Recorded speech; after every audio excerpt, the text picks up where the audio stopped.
আজকে আমি বানাবো পালং শাকের লুচি। পালং শাকের লুচি বানানোর জন্য প্রথমেই আমি নিয়ে নেব পালং শাক। পালং শাকগুলোকে জল দিয়ে ভালো করে ধুয়ে নেব। পালং শাক ধোয়া হয়ে গেলে কড়াইতে অল্প জল দিয়ে পালং শাকগুলোকে হালকা সেদ্ধ করে নেব। পালং শাক ফুটে উঠলেই শাকগুলোকে তুলে নেব। শাকগুলোকে তুলে একটা ঝুড়ির মধ্যে জল ঝরাতে দিয়ে দেবো। শাকগুলো ঠান্ডা হয়ে গেলে মিক্সার গ্রাইন্ডারের মধ্যে শাকগুলোকে দিয়ে দেব অল্প একটু আদা কুচি, দিয়ে দেব একটা কাঁচা লঙ্কা। যেহেতু আমার ঘরে বাচ্চা আছে ওই জন্য আমি একটা কাঁচা লঙ্কা দিলাম। আপনাদের যদি বাচ্চা না থাকে তাহলে আপনারা ঝালটা আপনাদের সুবিধা মতো দিয়ে দেবেন। পালং শাকটা ভালো করে বেটে নিয়ে নেব ময়দাতে দিয়ে দেবো পরিমাণ মতো লবণ, তেল, ময়দা, লবণ তিনটে ভালো করে মিক্স করে নেব।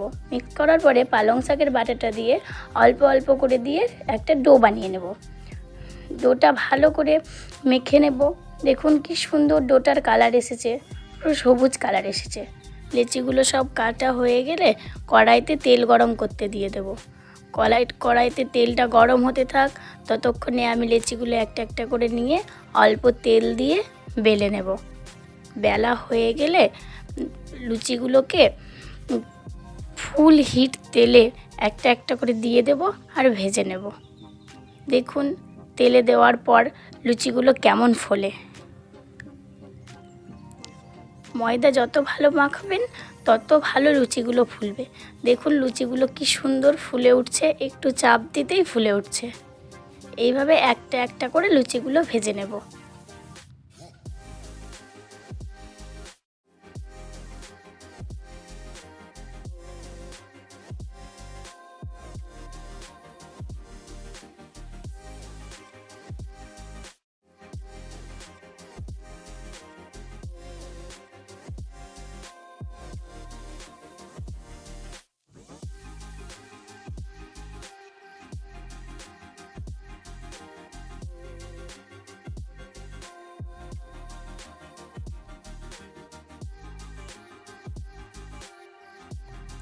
লুচিগুলো ভাজা হয়ে গেছে।